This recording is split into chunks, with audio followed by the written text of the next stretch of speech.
방송에서 제공하는 투자 정보는 투자 판단에 대한 조언입니다. 방송에서 제공하는 주식의 가치, 가격 상승 및 가격 하락에 대해서는 방송사에서 보장하지 않습니다. 시청자 여러분 안녕하십니까. 오늘장 내일장 1부 출발하도록 하겠습니다. 서정덕입니다. 시장이 반등은커녕 급락이 이어지고 있는 상황입니다. 그나마 다행인 것은 장 초반에 코스닥이 3%대까지 낙폭을 키웠었는데 현재는 1% 초반대까지 낙폭을 줄이고 있고요. 코스피 역시 낙폭을 장 초반보다 많이 줄이고 있다는 것입니다.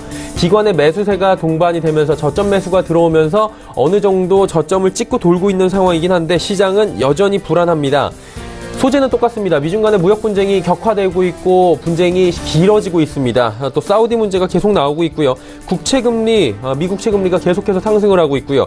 중국 시장 오늘도 1%가 넘게 폭락하면서 지지선이 2,500선까지 중국 증시도 얼마 남지 않은 상황들이 시장에선 불안 요소로 작용을 하고 있고 어느 것 하나 해결될 기미가 없습니다. 여기에 전일 나스닥 시장은 유례없는 4%대의 폭락이 나오면서 장 초반부터 투매 현상이 이어지고 있는 상황입니다. 시장의 변동성 지수도 지금 20포인트를 넘어서고 있는 가운데 시장의 전략조차 무의미하다라는 이야기들이 나올 정도로 시장은 불안한 모습을 감추질 못하고 있습니다. 거래소는 전기전자업종 큰 폭이 하락이 나오는데요. SK하이닉스 오늘 실적 발표했는데 깜짝 실적이 나왔습니다. 그럼에도 불구하고 밀리고 있고요. 2거래일 연속 블록들 이슈로 밀렸던 셀트리온, 화학정유, 통신주 정도만 상승하고 코스닥은 장중 저점을 찍고 다시 보합권 혹은 상승 흐름으로 이어가는 종목들이 많이 보이는데 대장주인 셀트리온 헬스케어는 거래소 쪽에 셀트리온과 궤를 같이 하면서 상승폭이 커지고 있고요. 나머지 낙폭 과대주들도 메디톡스를 비롯해서 반등이 나오면서 장중 낙폭을 줄여나가는 모습은 보여지고 있습니다. 하지만 여전히 지수를 보면 1%의 급락이 나오고 있기 때문에 안심할 수 없는 상황이고 향후 증시에 대해서도 하나하나 더욱더 세밀하게 점검해야 되는 시점입니다. 일단은 불안한 시장 상황인데 대응 오늘장 내일장에서 함께 해보시길 바랍니다. 헤드라인 뉴스 전해드립니다. 올해 3분기에도 한국 경제의 성장률이 0%대에 그쳤습니다. 한국은행이 발표한 3분기 실질 국내 총생산 수포치를 보면 GDP는 400조 2천억 원으로 2분기보다 0.6% 성장했습니다. 분기별 성장률은 올해 1분기에 1%를 기록했는데 2분기에는 0.6%로 추락했고 3분기에도 부진이 이어지고 있습니다. 지난해 같은 기간과 비교한 성장률은 2%로 2009년 3분기 0.9% 이후 9년 만에 최저 수준입니다.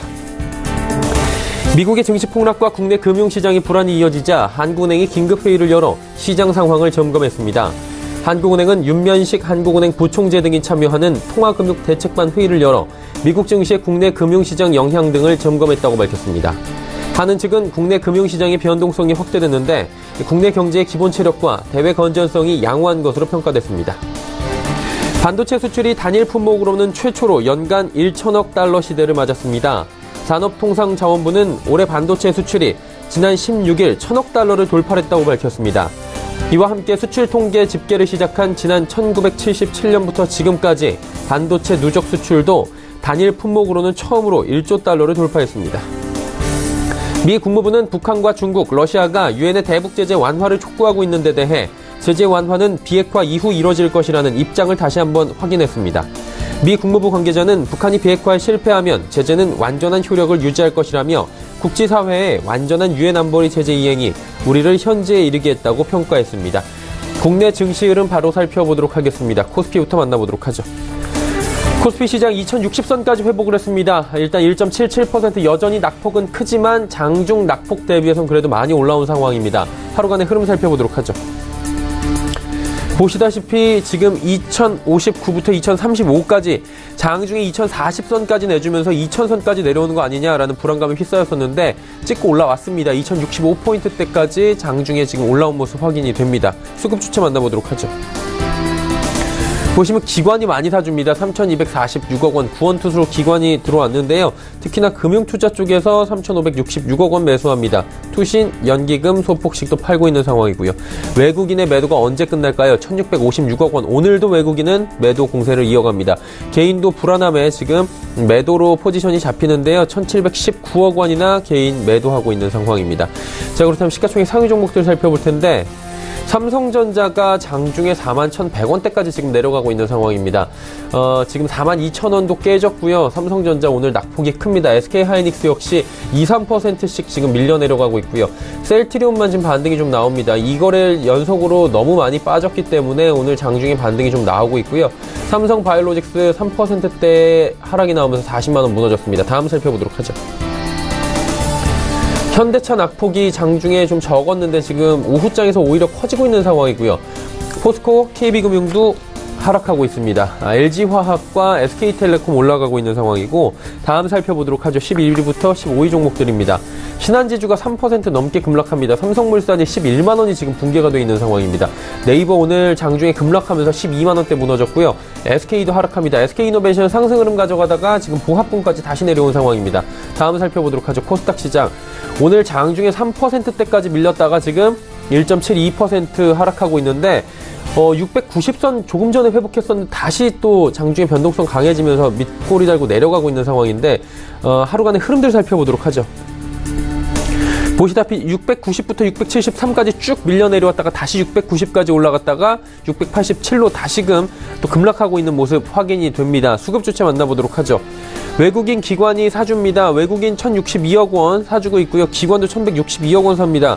금융투자 연계금이 사고요. 투신이 팔고 있는 상황인데 개인이 2,226억 원 심리적 투매가 개인은 양시장에서 지금 많이 나오고 있는 상황입니다. 다음 살펴보도록 하죠. 시총 상위주들 셀트리온 헬스케어가 지금 상승폭이 장중에 6%대까지 나왔었는데 지금 2%대까지 장중 상승폭 줄였고요. 포스코 캠텍이 그동안 낙폭이 워낙 컸습니다. 5%의 반등이 나옵니다.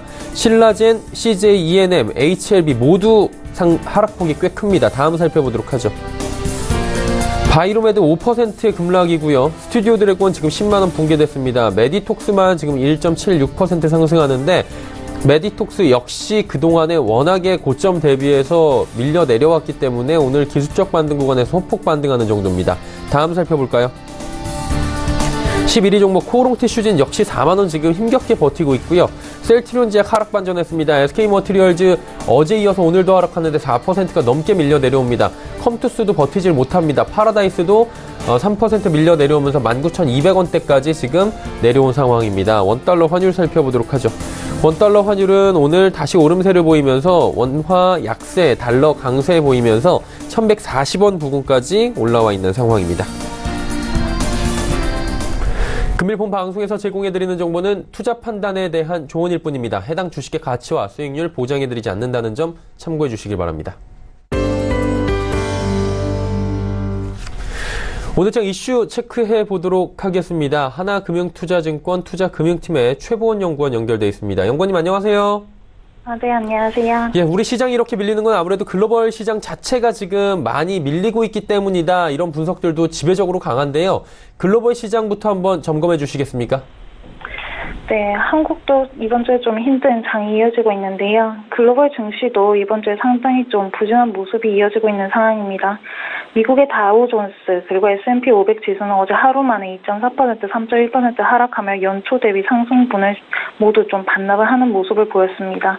나스닥 지수 역시도 연초 대비 3% 정도 상승한 수준은 계속 보이고 있는 상황이지만 어제 하루 만에 4%가 넘게 하락을 하고 최근 한 달간 11%나 하락을 하면서 다른 미국 주요 지수들보다도 큰 폭의 하락이 좀 나타나고 있는 상황입니다. 이번 주에는 선진국, 신흥국 할 거 없이 하락이 좀 이어지는 모습이 보이고 있고 특히 신흥국 지수들의 경우 하락세가 계속 이어져 온 만큼 최근의 하락세는 좀 제한적인 모습은 보이고 있는 상황이나 비교적 견조했던 선진국 지수들이 모두 하락하는 모습을 보이면서 글로벌 경기 침체에 대한 우려가 좀 확대가 되고 있는 상황입니다. 특히 어제와 같은 경우에는 미국의 연준 베이지북 발표와 9월 신규 주택 판매 지표 등이 좀 발표가 되었습니다. 베이지북 발표에서는 미국의 경기가 전반적으로 좀 완만한 확장세를 이어가고 있다고 발표되고는 있으나 이제 미중 추가 관세에 따른 불확실성과 노동력 부족이 미국 기업들에게 부담으로 좀 작용을 할 수 있다라는 언급이 좀 있었습니다. 미중 무역 갈등에 대한 영향이 실제로 좀 서서히 나타나는 모습이 보였고 무역 환경의 불확실성과 노동력 확보의 어려움 등 구체적인 영향이 좀 언급되는 모습에 베이지북 발표 이후 오히려 좀 미국 증시가 더 하락하는 모습이 좀 보여지기도 했습니다. 무역 갈등에 대한 우려도 좀 상당히 존재를 하고 있는 상황이지만 이번 주에는 미국 기술주들이 특히 하락폭이 좀 크게 나타나고 있습니다. 연초부터 관심이 많으셨던 이제 팡 종목들이 있는데요.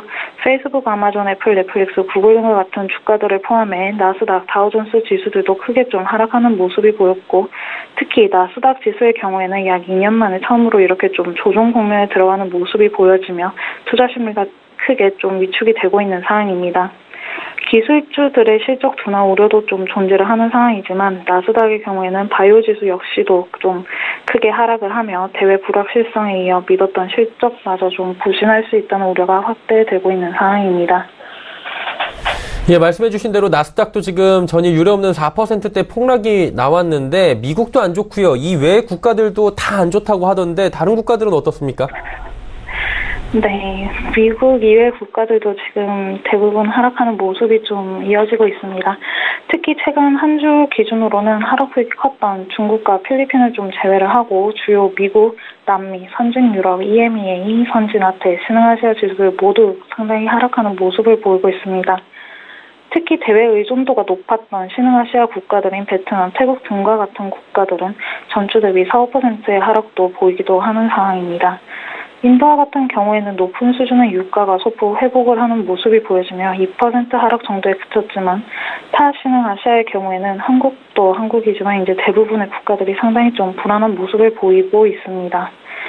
지금은 개별 국가들의 이슈도 상당히 중요하지만 큰 형님격인 미국과 중국의 상황에 글로벌 증시가 크게 영향을 받는 모습이 보여지면서 단순히 실적, 밸류에이션 등을 고려하시는 접근보다는 지속적으로 미국, 중국 등 주요 국가들의 상황을 점검한 이후에 접근이 필요하신 시기로 좀 보여지는 상황입니다. 밸류에이션 측면 말씀을 해 주셨는데 지금 사실 저밸류 매력이 지금 많이 나오고 있는 상황입니다. 다른 국가들은 어떤지 궁금하고요. 환율 측면 비교해서도 좀 여러 가지 면면에서 살펴봐야 될 텐데 어떻게 보십니까? 네, 밸류에이션 측면 많이 말씀을 주시는데요.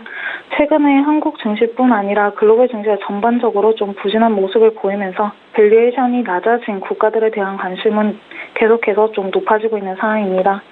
하지만 한국 주요 기업들을 보실 때도 그렇듯 밸류에이션 이외에도 고려하실 부분은 좀 많으시다고 우선 말씀을 드릴 수가 있겠습니다.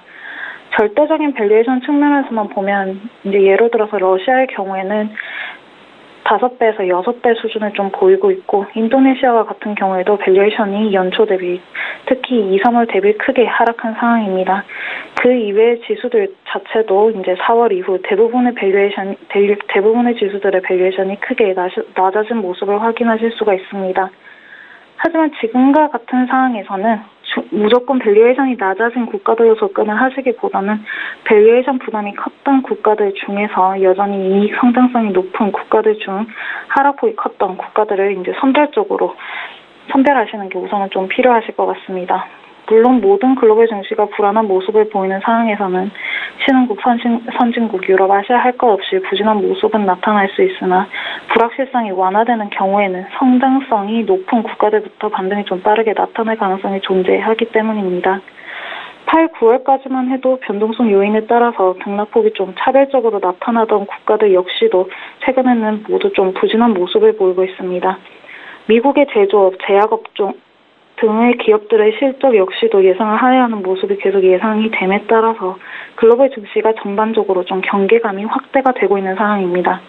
하지만 예를 들면 인도, 베트남 등과 같은 국가들의 경우에는 여전히 좀 성장성이 높은 국가입니다.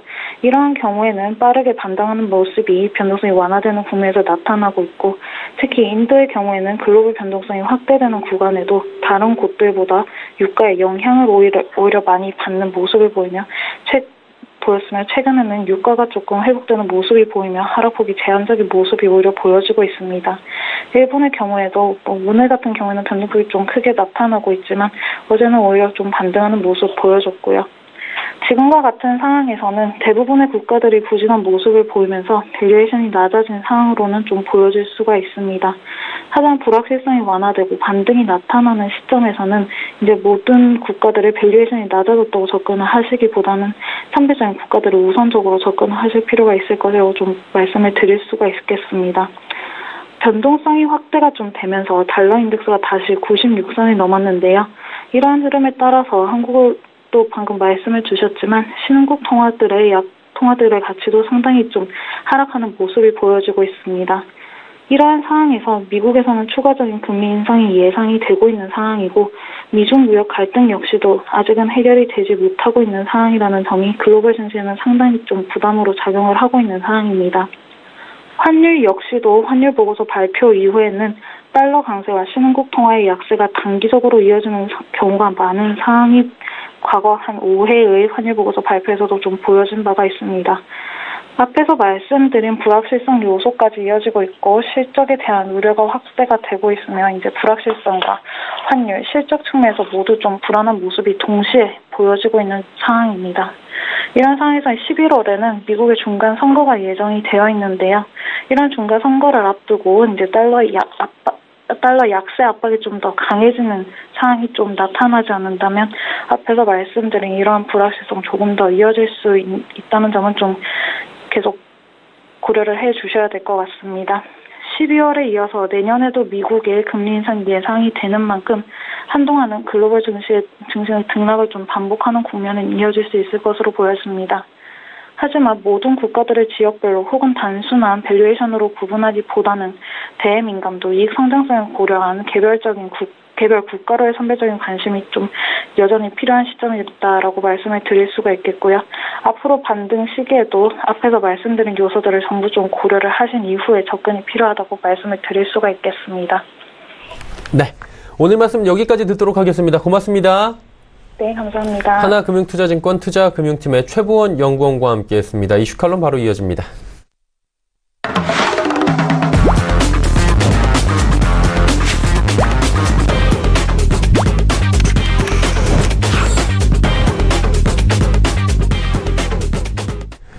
이슈 칼럼 시간입니다. 오늘은 키움증권 투자전략팀의 홍춘욱 박사와 함께합니다. 박사님 안녕하십니까?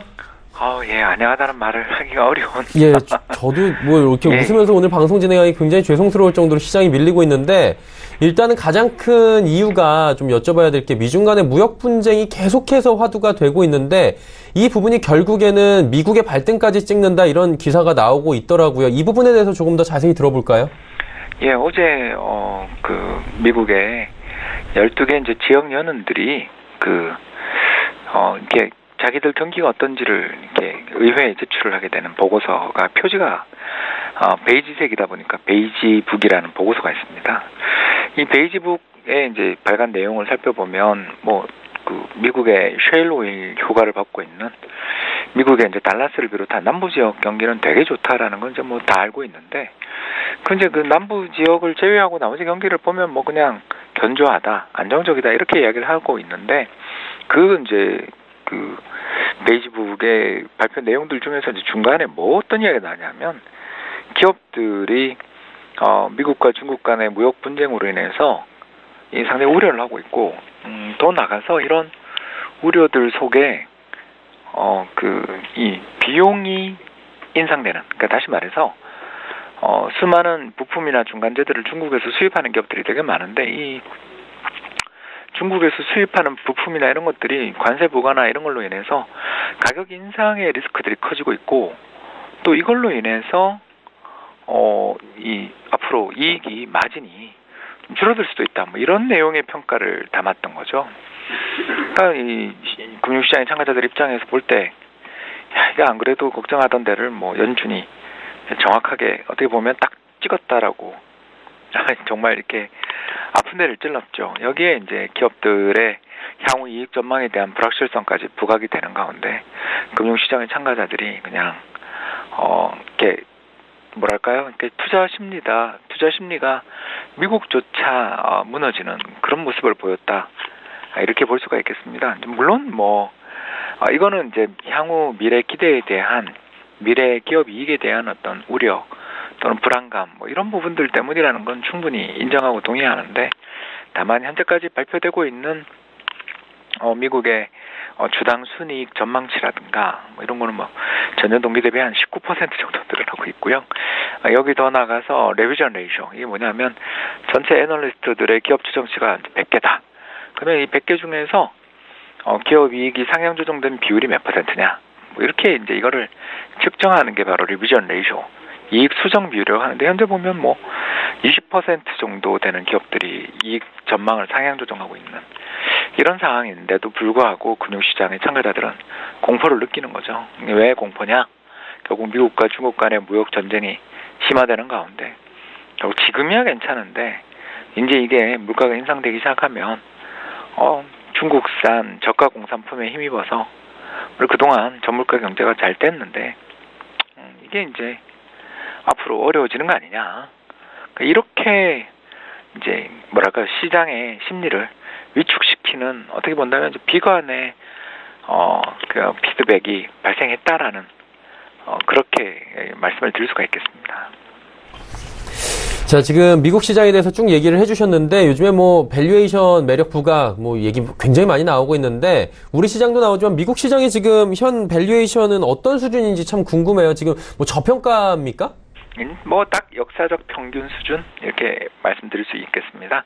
그러니까 미국의 이제 PER 주가 수익 비율 그러니까 향후 기업이 벌어들일 거라고 생각되는 1년 이익과 현재 주가를 비교해 보면 이제 이게 현재 주가의 이제 몇 분의 1이냐 이렇게 볼 수 있는 거고요. 뭐 10배다 이러면 예를 들어서 이 회사 주식이 지금 10,000원 정도에 거래되고 있는데 여기에 기업의 주당 순이익이 뭐 1,000원이다 이렇게 이제 볼 수 있는 거죠. 근데 이제 역사적으로 미국 주식시장은 상당히 비싼 나라잖아요. 그래서 뭐 예를 들어서 2000년 IT 정보통신 거품 때는 전체 시장의 PER이 25배까지 올라간 적도 있고 그랬었습니다만 최근에는 뭐 16배 정도까지 떨어져 있어서 1990년 이후 주식시장의 역사적 평균 수준하고 거의 비슷한 결국 주식시장이 이렇게 비싸다고 말하기는 참 어려운 여건이고요. 참고로 한국의 MSCI 코리아 지수 포워드 PER 따져보면 한 7배 반 정도 그러니까 미국 시장 대비해서 거의 절반 밑에 가격에서 우리나라가 거래되고 있다고 볼 수 있습니다. 뭐 우리나라가 왜 이렇게 싸냐 이런 거는 뭐 그동안 오랫동안 이야기를 했기 때문에 넘어간다 하더라도 저도 미국 주식시장이 뭐 굉장히 심각한 버블의 측면에서 주가가 조정받고 있다 이렇게 이야기하기는 좀 어렵고요. 그냥 안 그래도 미래에 대해서 특히 이게 미 연준이 자꾸 금리를 더 인상하겠다는 그런 의지들을 굉장히 보여주는 가운데 이 미 연준의 금리 인상 때문에 앞으로 이게 경기가 나빠지는 거 아니냐라는 그런 걱정들을 투자자들이 상당히 많이 하고 있었거든요. 그 많이 하고 있었던 그 아픈 곳을 이런 어떻게 보면 중국과 미국 간의 무역 분쟁에 대한 우려가 인플레이션 압박을 높일 수 있다라는 그런 어떤 연결고리까지 딱 제시를 해주니까 금융시장이 참 이렇게 밸류에이션 매력은 굉장히 있음에도 불구하고 지금 적극적으로 좀 주식을 사기는 그렇다. 이런 분위기가 조성됐다고 볼 수 있겠습니다. 미국 쪽 조금만 더 여쭤보도록 하겠습니다. 이 베이지북 발표가 있었습니다. 이게 굉장히 또 많은 분들이 관심 가진 게 어떤 스탠스 변화를 주지 않을까라는 부분도 있었는데 발표 이후에 어떻습니까 지금? 네, 뭐 발표 이후에 주가 많이 빠졌습니다. 예. 일단 연준은 담당하고 있는 12개 지역 연원들이 있습니다. 뭐 샌프란시스코 연원, 달라스 연원, 뉴욕 연원 등등이 있는데 이제 그중에서 가장 중요한 연원은 뉴욕 연원이고 이 뉴욕 연원은 이제 금리 정부의 정책 금리가 결정되고 나면 시장에서 거래되고 있는 연방기금 금리, 우리나라에서 콜 금리에 해당되는 금리를 그 자기의 목표 수준에 맞추는 일을 해주는 가장 중요한 연준은 뉴욕 연원이라고 보겠는데, 근데 나머지 12개, 11개 연원들도 상당히 좀 의미 있는 그런 일들을 많이 하고 있습니다. 일단 12개 지역 연원에서 대부분이 성장 탄력들이 조금 뭐 둔화된, 완만한 경제 성장이 나타나고 있다고 보고를 했고요. 달라스 연원만 로버스트, 아주 강력한, 견조한 경제 성장이 있다라고 말을 했었습니다. 고용과 관련해서는 대부분의 지역들이 급격한 고용 증가보다는 완만한 성장을 보고했고요. 셰일 오일 관련해서 가장 호황을 누리는 댈러스 연원은 일부 제조업체의 노동력 부족 현상을 강조하기도 했습니다. 이제 물가는 대부분 지역에서 완만했는데 이제 일부 기업들이 관세 인상에 따른 비용 상승을 우려하겠다라는 이게 이제 어제 미국 금융시장에서의 어떤 우려를 촉발시킨 요인 중에 하나로 작용을 했습니다. 일부 지역의 제조업체들은 관세로 철강 등 원자재 가격 상승하면서 최종 제품 가격 인상했다. 이렇게 이야기했고요. 특히 버지니아의 한 디스플레이 케이스 제조업체는 중국이나 다른 이외의 지역에서 지금 관세가 부과된 중국 다른 이외의 지역에서 제품을 수입하도록 노력하고 있다. 방안을 알아보고 있다라는 경영 전략의 변화까지 나타나고 있다라는 그런 이야기가 나오니까 금융시장이 상당히 영향을 받을 수밖에 없었고요. 그럼에도 불구하고 재밌는 일을 하나만 말씀을 드리자면 이런 인플레이션에 대한 우려가 표명되었음에도 불구하고 미국 정책금리의 변화에 매우 민감하게 반응하는 2년 만기 국채금리, 그러니까 단기 국채금리의 대표를 할 수 있는데요. 이 2년 만기 국채금리가 23일에는 2.89% 거의 3%까지 올라와 있죠. 이 2.89%까지 올라와 있었던 2년 국채금리가 24일 어제는 2.83%까지 급락하는 이런 모습을 보여주었다라는 겁니다. 즉 연준의 보고서 내용만 살펴보면 인플레 때문에 경제가 걱정이에요 라고 이야기를 했지만 금융시장의 참가자들 입장에서는 이렇게 주가가 많이 빠지고 있는데 정부 정책금리를 그렇게 공격적으로 인상할 수 있겠습니까? 라는 그런 어떤 의문을 좀 제기했다라고도 볼 수 있는 거죠. 물론 이게 어찌 보면 정말 신랄 같은 희망의 어떤 끈을 잡아보고자 하는 이런 이코노미스트의 어떤 희망 섞인 지적이라고 보셔도 저는 할 말은 없는데요.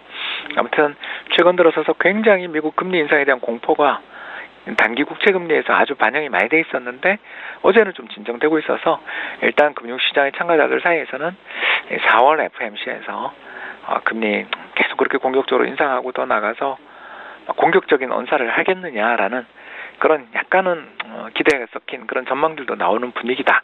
이렇게 말씀드릴 수가 있겠습니다. 시장이 지금 조금 비이성적인 게 저희가 알고 있던 공식대로 흘러가진 않는다는 부분 아니겠습니까? 인플레 걱정이 높아졌는데 단기 국채금리가 하락했다. 이게 의미하는 시사하는 바가 분명히 또 있을 것 같은데 이 부분을 좀 박사님이 정리해 주시겠습니까? 네, 날카로운 지적이십니다. 예. 맞는 말씀이고요. 이게 참 말이 안 되는 거죠. 아니, 인플레 걱정을 그렇게 잔뜩 보고서 해놓고서 정작 시장은 또 2년물 국채금리가 빠졌다.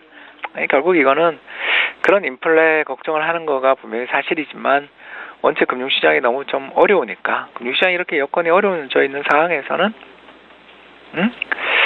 금리 그렇게 공격적으로 인상하겠느냐. 특히 연준이 자기들이 금리 인상해서 또 불황을 유발했다라는 그런 말을 듣는 거에 대해서 부담을 느끼지 않겠느냐라는 그런 일부 IBA 중심으로 해서 다가오는 12월 금융공개시장위원회 FOMC에서 금리 인상이 단행되겠느냐 동결될 가능성이 있다라는 그런 희망 섞인 전망들까지 이제 영향을 받았다고도 볼 수 있는 거고요. 물론 현재까지는 금리 인상에 대한 의지 또는 연준의 의사들을 들어보면 금리 동결에 대한 어떤 가능성들은 그렇게 높지 않은 상황인데 원체 주가가 많이 빠지다 보니까 금융시장 참가자들 사이에서는 일단 이 좀 채권, 특히 안전자산에 대한 선호들이 부각되는 가운데 채권에 대한 매수세가 나타나고 이게 시장의 금리 하락으로 연결됐다라고도 볼 수 있겠습니다. 아무튼 금융시장의 참가자 입장에서 도대체 언제쯤 이런 시장의 급격한 조정, 급격한 어떤 부진 이런 것들이 진정될 수 있는가에 대해서 애써 이제 탐색하는 과정에서 일단 최근 급등했던 미국 시장 금리가 어제 미국 국채금리도 3.1%까지 떨어지고 더 나가서 2년 만기 미국 단기 국채금리도 2.83%까지 떨어지는 등 급등했던 미국 시장 금리가 좀 진정되는 게 주식시장에도 좀 도움이 되지 않겠는가 그런 기대 섞인 전망들을 하는 것 같다 이렇게 말씀을 드릴 수가 있겠습니다. 그렇다면 박사님 한 가지 질문만 짧게 더 여쭤봐도 될까요? 지금 시장 상황에 대해서 바닥을 여쭤보는 건 우매한 질문인 것 같고요. 지금 스탠스 자체를 보수적으로 가져가는 게 중론인데 그 부분에 대해서도 박사님도 동의를 하십니까? 지금 당장이야 주식시장이 패닉에 빠져 있는 상황에서 어떻게 적극적으로 주식을 사라고 말씀드리기는 어려운 여건이죠. 다만 이코노미스트들한테 저희들한테 이런 질문을 하시는 이유는 주식시장이 이렇게 싼데 언젠가 좀 반등이 나오지 않겠느냐 이런 기대를 갖고 질문하신 거라고 본다면 일단 밸류에이션 매력, PBR 등 이런 것만 본다면 2008년 글로벌 금융위기 레벨이다 이렇게 말씀드릴 수 있고요. 두 번째, 미 연준에 의해서 촉발된 금융시장의 공포가 진정되기 위해서는 미 연준의 어떤 태도 변화 또는 미 연준 쪽에서의 어떤 가시적인 스탠스의 변화 이런 것들을 기다려볼 필요가 있는데 지금 당장 눈앞에는 아직까지는 그 희망을 계속 미 연준이 조금은 주고 있어서 이 충격들이 좀 있는 것 같다 이렇게 말씀을 드릴 수가 있겠고요.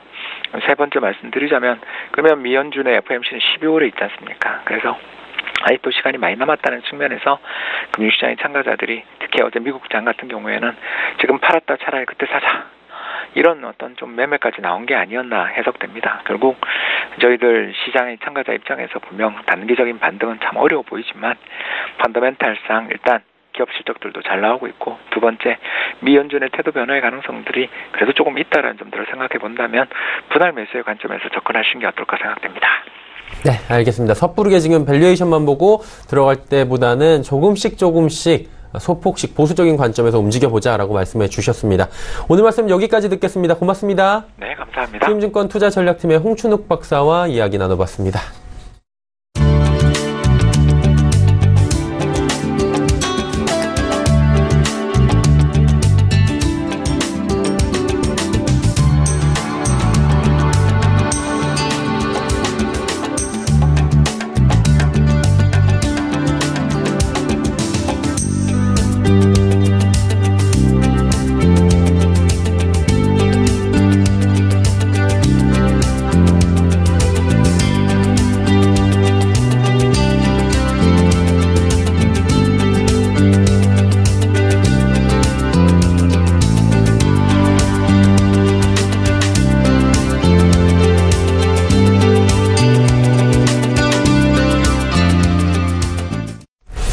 자, 지금 시장이 저희 오늘장 내일장이 시작했을 때보다 좀 밀려 내려가고 있는데, 현대차 실적이 발표가 되면서 자동차 관련주들이 지금 미끄러지고 있는 상황입니다. 자동차 관련주들 잠깐 짚어보고 일부 정리하도록 하겠습니다.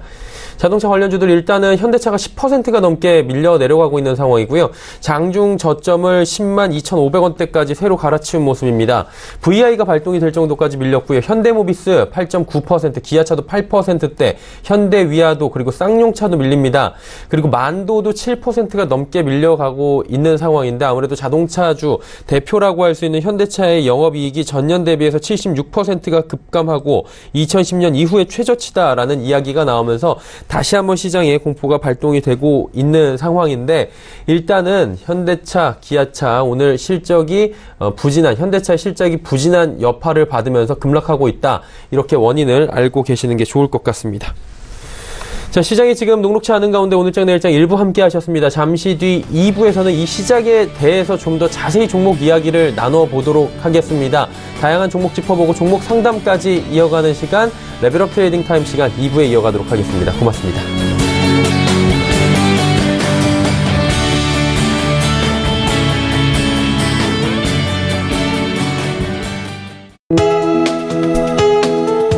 방송에서 제공하는 투자 정보는 투자 판단에 대한 조언입니다. 방송에서 제공하는 주식의 가치, 가격 상승 및 가격 하락에 대해서는 방송사에서 보장하지 않습니다.